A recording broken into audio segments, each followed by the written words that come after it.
కలిసి కొలువుదీరిన క్షేత్రమది. అడుగడుగున భక్తి పారవశ్యం తొణకిసలాడుతుంటుంది. శివనామస్మరణతో ఆ ప్రాంతమంతా ప్రతిధ్వనిస్తుంటుంది. శైవక్షేత్రం ముఖద్వారం ఎంతో ప్రత్యేకంగా ఉంటుంది. కైలాసగిరి సొరంగ మార్గం గుండా లోపలికి వెళ్లి ఆ కైలాసవాసిని దర్శనం చేసుకునే విధంగా ద్వారం ఉంటుంది. ఆ ద్వారం ఆరంభంలో దేవతామూర్తుల విగ్రహాలు ఆహ్వానం పలుకుతుంటాయి.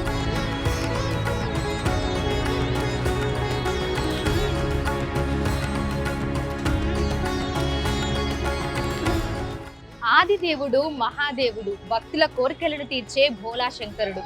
అనేక శివాలయాలు ఉంటాయి, కానీ ప్రస్తుతం మనమున్నది మాత్రం ఒక అరుదైన శివాలయం. అదే సూరారంలో ఉన్న శ్రీ ఉమామహేశ్వర స్వామి దేవాలయం. ఈ ఆలయం ముఖద్వారం నుంచే భిన్నంగా ఉంటుంది. ఇంతకీ ఆలయం ఎప్పుడు ఏర్పడింది, ఎన్ని వందల సంవత్సరాల క్రితం ఏర్పడింది, ఈ ఆలయ విశిష్టత ఏంటి తెలుసుకుందాం.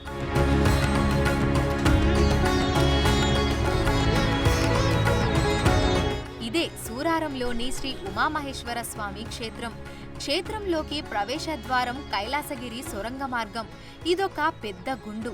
దీన్ని రక్తపు గుండు అని పిలుస్తుంటారట. 200 సంవత్సరాల క్రితం ఈ గుండు మీద పిడుగుపడి ఈ సొరంగ మార్గం ఏర్పడిందట. గజముఖంతో ఉంటుంది ద్వారం. ద్వారానికి 2 వైపులా దేవతామూర్తుల విగ్రహాలు ఉంటాయి. సొరంగ మార్గం చాలా సన్నగా ఉంటుంది.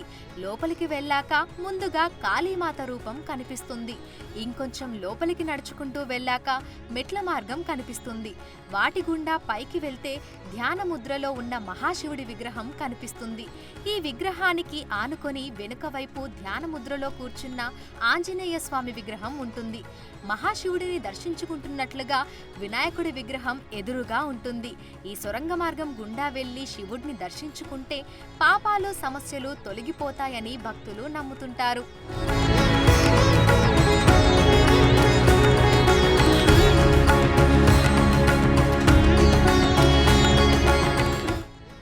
మహాశివుడు, ఆంజనేయుడు, వినాయక విగ్రహాల దర్శనం అయ్యాక కిందికి వస్తే ఎల్లమ్మ తల్లి, అమ్మవార్ల ఆలయాలు ఉంటాయి.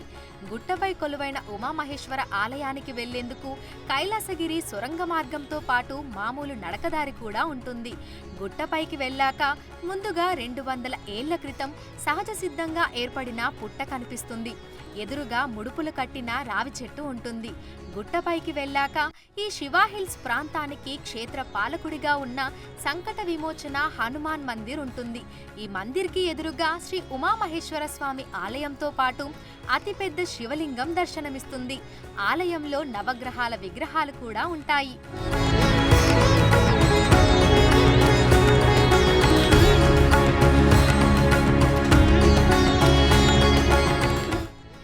ఆలయం ప్రశాంతతకు, ఆనందానికి నిలయంగా ఉంటుంది. గుట్ట మీద ఉండటం వల్ల ఎంతో ఆహ్లాదకరంగా ఉంటుంది వాతావరణం. ఆలయ ప్రాంగణమంతా ప్రశాంతతను సంతరించుకొని పచ్చదనంతో నిండి ఉంటుంది. ఈ క్షేత్రంలో ఒక పెద్ద బండరాయిని నందీశ్వరుడిలా మలిచారు. ఆ రాయిపై శివపార్వతులు, వినాయకుడు, కుమారస్వామి విగ్రహాలు కనిపిస్తాయి.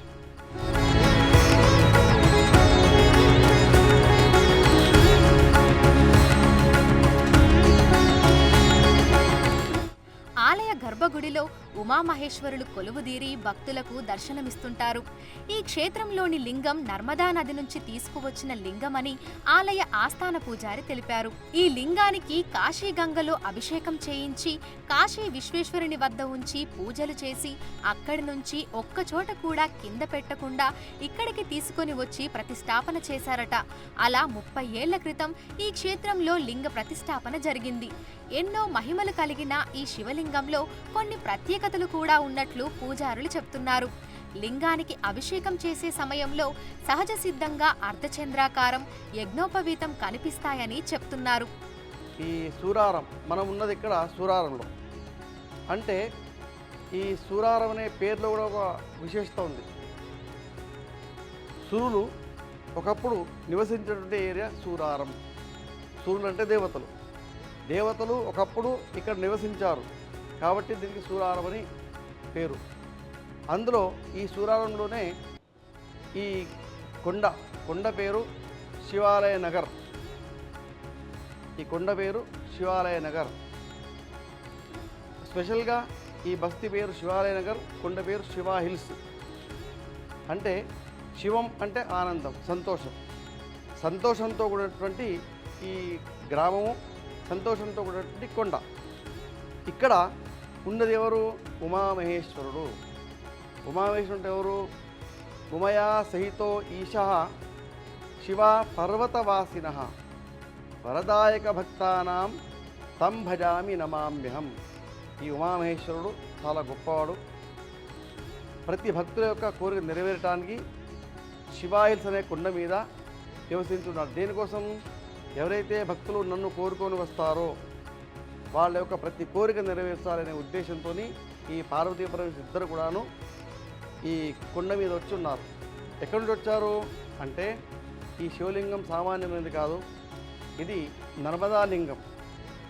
నర్మదా లింగాన్ని తీసుకొని కాశీలో గంగలో అభిషేకం చేసి అదేవిధంగా తీసుకుపోయి కాశీ విశ్వస్వామివారి పక్కన పెట్టి విధి విధానంగా పూజ చేసి, పూజ అయిన తర్వాత స్వయంగా కాశీలో అభిషేకం చేయించేసి, ఆ అభిషేకం చేసిన తర్వాత పూజ చేసినటువంటి శివలింగాన్ని తీసుకొని తొడ మీద పెట్టుకొని ట్రైన్లో కూడా కింద పెట్టకుండా ఒకరి తర్వాత ఒకరు అలా తీసుకొని రావడం. అలాంటి శివలింగం కొంతకాలం తర్వాత ఇక్కడ తీసుకొచ్చి ఈ ప్రతిష్ఠ అయ్యే వరకు కూడా కింద పెట్టలేదు. అలాంటి గొప్ప శివలింగం. శివలింగంలో కొన్ని ప్రత్యేకతలు ఉన్నాయి. అభిషేకం చేసే సమయంలో గమనించండి, స్వతసిద్ధంగా అర్ధచంద్రాకారము, యజ్ఞోపయుతం ఇవన్నీ దాంట్లో ఉంటాయి. అటువంటి శివలింగం ఇది. ఆయన పేరు ఉమామహేశ్వర.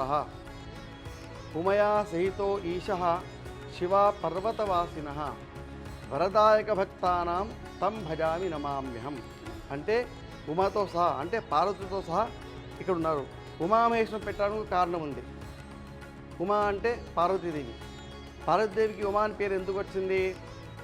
ఈ పార్వతీదేవి తపస్సు చేసింది శివుని కోసం. తపస్సు చేసిన తర్వాత ఎంతకు శివుడు రాకపోతే అలిగి వెళ్ళే సమయంలో చక్కన ప్రసన్నమై ఉమా అని పిలిచారు. అంటే అలగకు అని. అంటే ఎవరైనా అలిగి ఇక్కడ వచ్చినా వాళ్ళ అలకలు తీర్చేటువంటి మహానుభావుడు మహేశ్వరుడు, ఉమామహేశ్వరుడు. మహేశ్వరుడు అంటే మహాన్ ఈశః మహేశ, చాలా గొప్ప ఈశ్వరుడు ఆయన. గొప్ప దేవతల్లో గొప్ప ఈశ్వరుడు మహేశ్వరుడు. అటువంటి మహేశ్వరుడు ఉమామహేశ్వరుడు పేరు పెట్టడం జరిగింది. ఈ మహేశ్వరు యొక్క స్థాపన ఇంచుమించు సుమారు 35 సంవత్సరాలు దాటిపోయింది. అటువంటి ఉమామహేశ్వరుడు కైలాసం నుంచి మన ఈ సూరారం గ్రామానికి శివాయిల్స్ మీద వచ్చి ఉండడం జరిగింది. ఇటువంటి మహానుభావుడు. అది గత 30 సంవత్సరాల క్రితం ప్రతిష్ఠ చేయడం జరిగింది. నేను ప్రతిష్ఠా సమయం నుంచి ఇక్కడ ఉండడం జరిగింది. నా పేరు పరశురామ శర్మ, వేదరత్న పరశురామ శర్మ. నేను కూడా కాశీలో చదువుకున్నాను వేదము, నాకు వేదరత్న బిరుదుంది. దాని తర్వాత కొంతకాలం మహర్షి వేద విద్యాపీఠంలో ప్రధానాచార్యులుగా పనిచేశాను. ఢిల్లీలో, రాజమండ్రిలో, వాడపల్లిలో, ఫతేపూర్లో అక్కడ పనిచేయడం జరిగింది. తర్వాత స్వామి సేవలో అప్పటి నుంచి ఉన్నాము. ఆ విధంగా ఈ శివాలయ గొప్పదనం. దీంట్లో ఈ కొండ మీద ఎందుకు అనుకున్నారంటే మా ముద్దాపురం మదన్ గౌడ్ గారు ఎవరైతే ఉన్నారో మా గుడి చైర్మన్, తర్వాత ధర్మకర్త గారు, వారికి ఈ స్థలం బాగా నచ్చింది.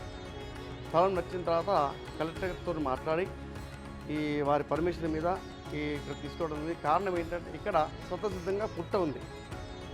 రెండోది ఏదైతే మనం పైన స్టార్టింగ్లో మనకు కనపడుతుందో ఏది బండ రెండుగా చీలిపోయింది. రక్తపు బండ అంటుందని, అంటే పిడుగుపడి ఆ బండకు చీలిపోవడం జరిగింది. ఆ చీలిపోయిన దాని మీద గుహలాగా మారడం జరిగింది. ఆ గుహలోంచి ఎవరైతే పైకి వచ్చి దర్శనం చేసుకుంటారో వాళ్ళకు అన్ని రకాల సమస్యలు పరిష్కారం అవుతాయని చెప్పేసి భక్తులకు నానుడి. దాని తర్వాత పైకి వచ్చిన తర్వాత ఇక్కడ స్వతసిద్ధంగా పుట్ట ఉంది.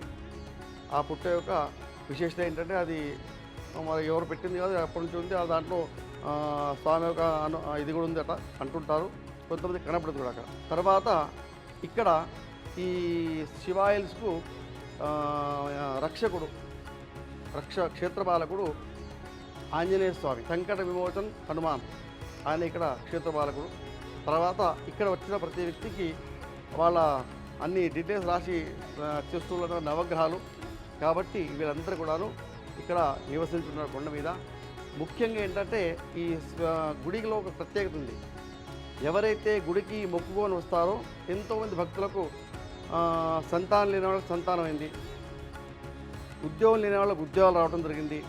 అదేవిధంగా నేను స్వయంగా ఒక భక్తుడు మన దగ్గర వచ్చి ఇప్పుడు 7-8 సంవత్సరాలు అయిందండి, మా అబ్బాయికి మాటలు రావటం అంటే ఏం లేదండి, మీ స్వామి దండం పెట్టుకోండి, ముడుపు కట్టండి, ఖచ్చితంగా మీ బాబుకు మాట వస్తుంటే ఆయనకి మాట రావడం జరిగింది. ఆయన ఇక్కడ ఆ పెద్ద గంట కూడా కట్టడం జరిగింది. ఇట్లా ఎంతోమందికి ఎన్నో అనుభవాలండి. ఉద్యోగం లేని ఉద్యోగం, పెళ్లి కాని వాళ్ళ వివాహం, ఇట్లా అన్ని రకాల, అంటే ఆయన ఉన్నదే దానికోసం. ఇప్పుడు ఆ పార్వతీ పరమేశ్వరుడు ఇద్దరు కూడా కొండ మీద ఉండడానికి కారణం ఏంటంటే భక్తుల యొక్క కోరిక నెరవేర్చడానికే వాళ్ళు ఇక్కడ ఉన్నారు. కాబట్టి మీరు ఈ చుట్టుపక్కల నుంచి ఇది మంచి అవకాశం. ఎందుకంటే హైదరాబాద్కు పరిసర ప్రాంతాల్లో దగ్గరలో ఉన్నటువంటి ఉమామహేశ్వరం గుడి చాలా విశేషమైంది. మీరు అందరూ కూడా ఒకసారి వచ్చేసి ప్రత్యేకించి స్వామిని దర్శించి స్వామి యొక్క ఆశీస్సులు పొందాలని కోరుతున్నాను. జయ బలో ఉమామహేశ్వర భగవానికి జయ.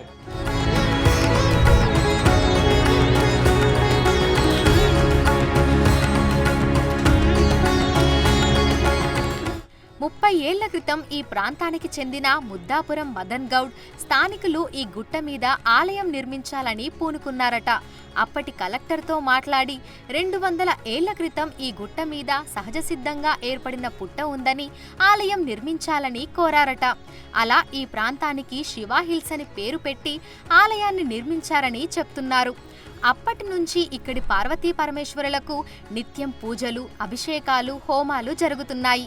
కార్తీక మాసం, మహాశివరాత్రి వంటి ప్రత్యేక రోజుల్లో ఈ ఆలయానికి భక్తుల రద్దీ అధికంగా ఉంటుందని ఆలయ వ్యవస్థాపక ధర్మకర్త చైర్మన్ ముద్దాపురం మదన్ గౌడ్ అన్నారు. శ్రీ ఉమామహేశ్వర ఆలయం, Suraram X road, greater Hyderabad నందు గత 30 సంవత్సరాల పైనుండి భక్తులకు కోరిన కోరికలు తీర్చే ఉమామహేశ్వరునిగా ప్రసిద్ధి చెందింది. ఈ ఆలయం ముఖ్యంగా ఇక్కడ ఈ చిన్న గుట్ట ప్రాంతం ఇది. ఈ పెద్ద గుండు ఉండే, ఆ గుండు మీద పిడుగుబడి 200 సంవత్సరాల క్రితం ఒక పిడుగుబడి అక్కడ సొరంగం ఏర్పడ్డది. ఆ సొరంగం గుండా ప్రజలు దేవుని దర్శనం చేసుకుంటారు ఇక్కడ. అలా చేసుకోవడం మూలాన తాను ఏమన్నా ఇబ్బందులు ఉంటే తొలుగుతాయని చెప్పి భక్తుల నమ్మకం. ఆ విధంగా ఈ ఆలయము ముఖ్యంగా ఈ శివలింగము ప్రత్యేకతలు ఏంటంటే అర్ధచంద్రాకారంతో నామంతో ఉంటుంది. ఇది అభిషేకం చేసినప్పుడే భక్తులకు కనిపిస్తుంది.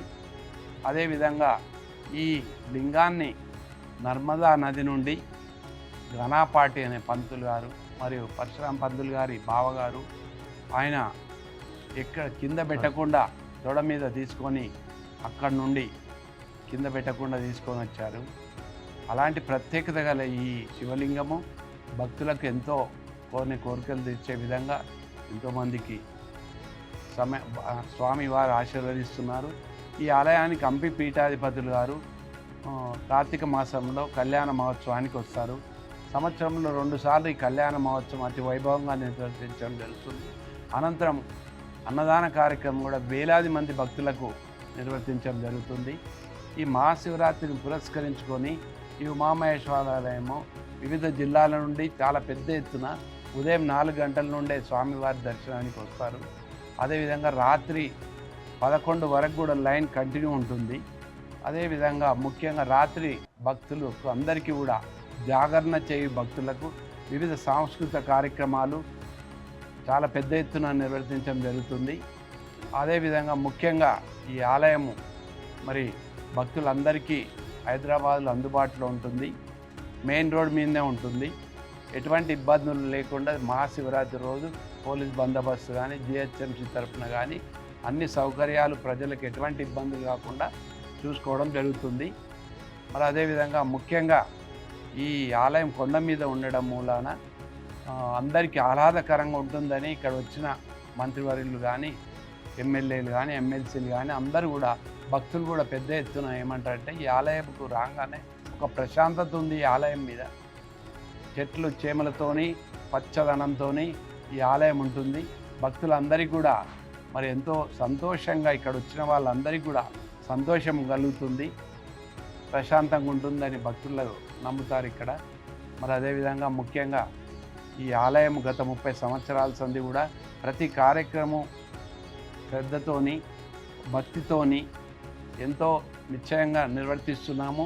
ఈ ఆలయం ప్రశాంతతకు ఒక నిలయము, మరి అదేవిధంగా నీటిగా ఉంటుంది ఈ ఆలయము. భక్తులందరూ కూడా అందరు చెప్తూ ఉంటారు. కాబట్టి మహాశివరాత్రికి పెద్ద ఎత్తున రావాల్సిందిగా కోరుకుంటూ సెలవు.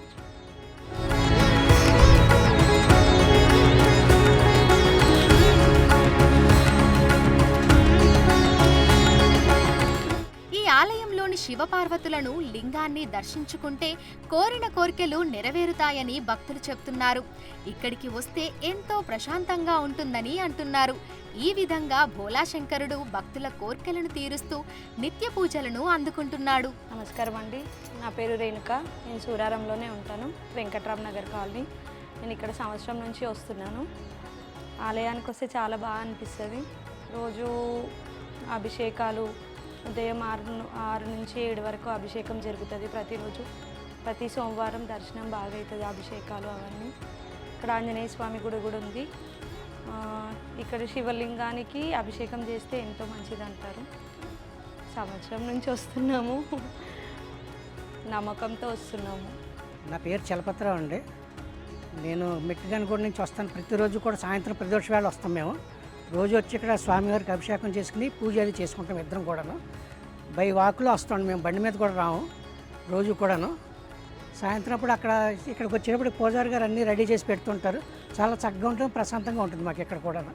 ఇక్కడ దర్శనం చేసుకుంటాం, ప్రదక్షిణాలు చేస్తాం, స్వామివారికి పూజ చేస్తాం, వినాయకుడికి, అమ్మవారికి, ఈశ్వరుడికి. తర్వాత ఆంజనేయ స్వామికి పూజ చేసుకుంటాం. ఎదరి ఎంట్రన్స్లో కూడా బాగుంది, మాకు గోలాగా ఉంది ఒకటి, దాంట్లోంచి వచ్చాం ఒకసారి 2 సార్లు కూడాను. అంటే సన్నంగా ఉన్నవాళ్ళు రావాలి కానీ లావుగా ఉన్నవాళ్ళు రాలేరు, మధ్యలో ఆగిపోతారు దాంట్లో. దయచేసి సన్నంగా ఉన్నవాళ్ళు 2, లావుగా ఉన్నవాళ్ళు రావద్దు. ఎందుకంటే అదే మా మనవి.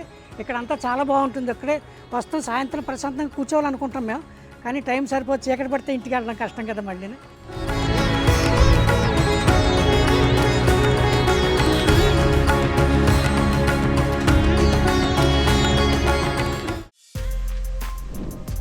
For more videos like this, subscribe Big TV channel.